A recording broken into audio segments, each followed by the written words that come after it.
All right, let's dive right in. If you're managing any kind of business, whether it's a tiny beachfront rental shack or a gigantic factory, you are wrestling with the exact same fundamental problem. It's this constant balancing act. How do you find that perfect level of production that makes you the most money possible? If you produce too little, you're just leaving cash on the table. But if you produce too much, you actually start losing money on those extra units. So, where is that magical sweet spot? Well, today, we're going to build the mental model to find it, step by step. And I want you to really focus on this question because it's where everything starts. The big decision isn't really about your grand total for the month or the year.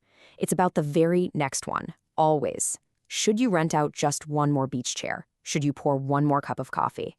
The answer to that simple, marginal question is the absolute key to maximizing your profit. So let's build the framework you need to answer it every single time. Okay, so first things first, we have to understand the environment we're operating in. For today's lesson, we're stepping into what economists call a perfectly competitive market. And what does that mean? Well, picture a huge farmer's market where hundreds of stalls are all selling the exact same thing, say, identical ears of corn. The product is the same everywhere, and there are so many sellers that you, as one little stall, have zero power to influence the market price. You can't just decide to charge more. Customers will just walk to the next stall. The market sets the price, and you either accept it or you don't sell. In the lingo, you're a price taker, not a price maker. Now, think about what this means for you as the manager. Being a price taker actually makes your life simpler in one very important way.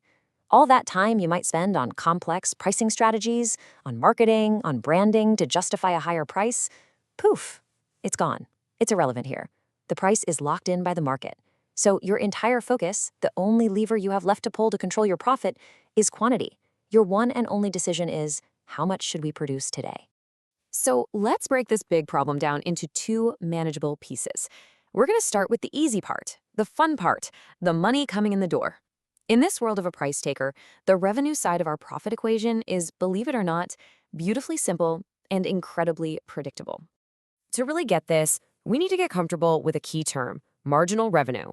Now, whenever you hear an economist say the word marginal, I want you to just swap it out in your head for the next one or the additional one. So marginal revenue is simply the extra money you get from selling, you guessed it, one more unit. It's the cash from the next one. Let's make this super concrete. Let's say you're running a business on a gorgeous beach in Tanjung Lesung. You're renting out beach chairs, and the going market rate, the price everyone charges, is 20,000 rupiah. You've already rented out 10 chairs for the day. Now, a new customer walks up, they want that 11th chair. How much extra money are you going to make from this specific transaction? Well, it's pretty straightforward, right? It's exactly 20,000 rupiah. And this little table here just lays it all out perfectly. Let's walk through it together. At 10 shares, the price is 20,000, so your total revenue is a nice 200,000 rupiah. Then you rent out that 11th chair. Your total revenue jumps up to 220,000. So what was the change? What was the revenue from that marginal chair? It was 20,000 rupiah. And here's the kicker, the really important insight. Look across that second row. The price is 20,000, the average revenue is 20,000, and the marginal revenue is 20,000. They're all exactly the same. And that brings us to our first major takeaway. This is a huge one for perfect competition. In this kind of market, the price is always equal to the marginal revenue. The extra cash you get from the next sale is simply the market price. Think of it like a flat, horizontal line on a graph. It never changes. It's steady, it's predictable, and it's the anchor for one side of our decision-making scale. Okay, so we've got the revenue side nailed down. It's a nice, simple, flat line. But now we have to turn to the other side of the equation. And this, my friends, is where things get a lot more complicated.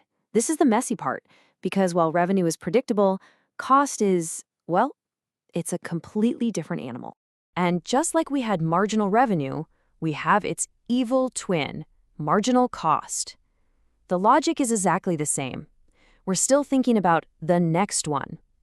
What is the additional cost, the extra money you have to spend on labor, on materials, on wear and tear for your equipment to produce that single next unit? But wait a minute.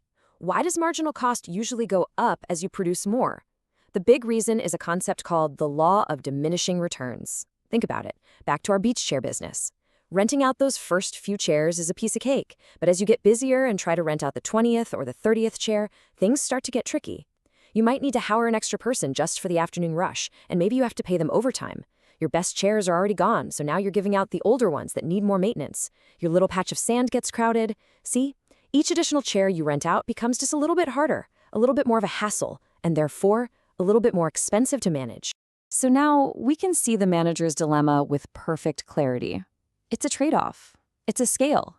On one side, you have the benefit of making one more sale, your marginal revenue.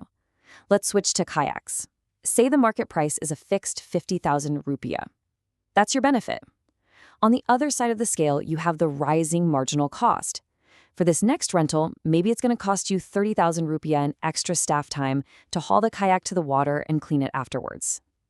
So what's the call? The benefit, 50,000, is clearly bigger than the cost, 30,000. It's a no-brainer, right? You absolutely make that rental. You just made 20,000 in profit on that single decision. Okay, the stage is set. We've got our two competing forces. We have the flat, steady, predictable line of marginal revenue, and we have that tricky, relentless, rising curve of marginal cost. Now it is time to bring them together and find that profit-maximizing sweet spot. This is the moment of truth. This is it. This is the question that's constantly running through that manager's head for every single customer that walks up. Should I do this next one? It's not an abstract academic question.